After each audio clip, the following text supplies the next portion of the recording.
Welcome back my friends. One more question from the capacitance.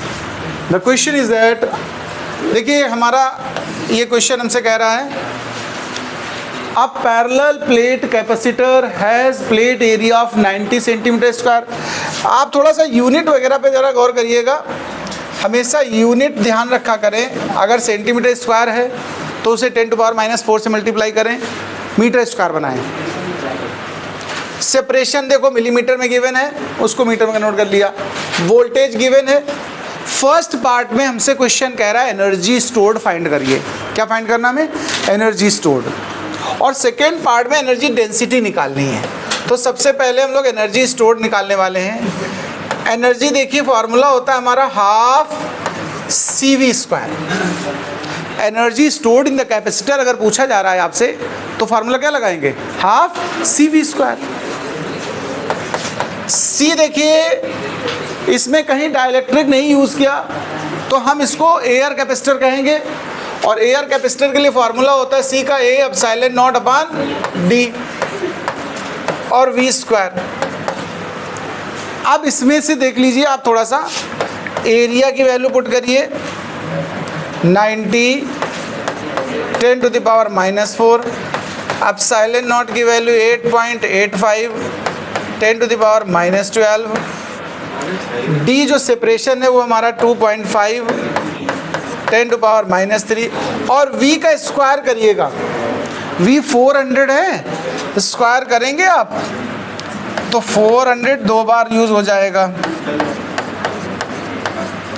अब इसको simplify करना है, कैलकुलेशन करना है मेनली।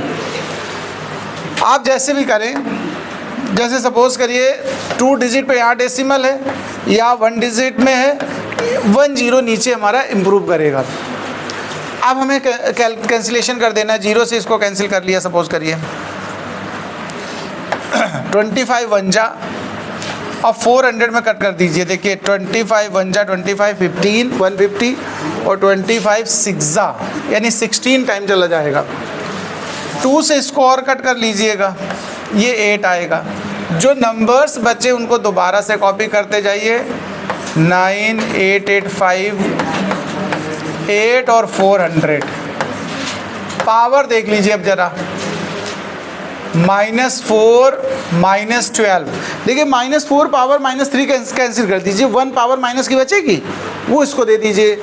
तो पावर कितनी बच जाएगी यहाँ? माइनस की 13। उसमें से 2 पावर इसके साथ मैनेज कर दीजिए तो 9 8 8 5 इंटू 8 इंटू 4 10⁻⁻11। इसको जरा मल्टीप्लाई करके बताइएगा, एनर्जी निकलेगी जूल में। देखिए अब हमारे पास एक पार्ट और बचा है जिसमें हमें एनर्जी डेंसिटी फाइंड करनी है। थोड़ा इस पे ध्यान देना भाई। एनर्जी डेंसिटी को हम मोस्टली सिंबल स्मॉल यू से डिनोट करते हैं। ये टोटल एनर्जी बाई वॉल्यूम होता है। एनर्जी डेंसिटी का मतलब है एनर्जी पर यूनिट वॉल्यूम। तो U/AT। अब हमारे पास इसको सॉल्व करने के 2 मेथड हैं। एक मेथड जो एनर्जी निकाल चुके हो आप, वो निकली है 2.55 10⁻⁻6 जूल। उसमें हम एरिया ऑफ प्लेट और सेपरेशन से डिवाइड कर दें। देखो पहले तो हम इस तरह से सॉल्व कर सकते हैं। एक स्टेप हमारे पास ये है 2.55 10⁻⁻6, ये टोटल एनर्जी निकली है। एरिया हमारे पास जो गिवन है वो है 90 10⁻⁻4 और सेपरेशन गिवन है हमको 2.5 10⁻⁻3। आप इस तरह से सॉल्व कर सकते हैं। एक स्टाइल ये है, एक और स्टाइल है वो भी बता देते हैं। इसकी कैलकुलेशन अभी करिएगा फिर बात करेंगे। एक और स्टाइल है, हम इसको ऐसे भी कर सकते हैं, हाफ एप्सिलॉन नॉट E²। हमने एक फार्मूला सिखाया था आपको एनर्जी डेंसिटी का, डायरेक्ट फार्मूला था हाफ एप्सिलॉन नॉट E²। और E क्या होता है देखो जरा, E होता है V/D। देखो V/D इसका स्क्वायर आप यहाँ से भी कर सकते हैं। कैलकुलेशन दोनों में करनी होगी तो ये बनेगा एप्सिलॉन नॉट V²/D²। देखो ध्यान देना भाई, अगर हम चाहें तो आप साइलेंट नॉट की और v की वैल्यू 400 का स्क्वायर अपान में d, यानी ये जो सेपरेशन इसका स्क्वायर, इन दो तरीक़ों से आप सॉल्व कर सकते हैं। चलिए इसके कैलकुलेशन फ़िलहाल इसी करके आप बताइए ज़रा आंसर क्या आ रहा है। कैलकुलेशन करो भैया ज़रा सब लोग। कैलकुलेशन आप लोग चाहें तो देख लीजिएगा।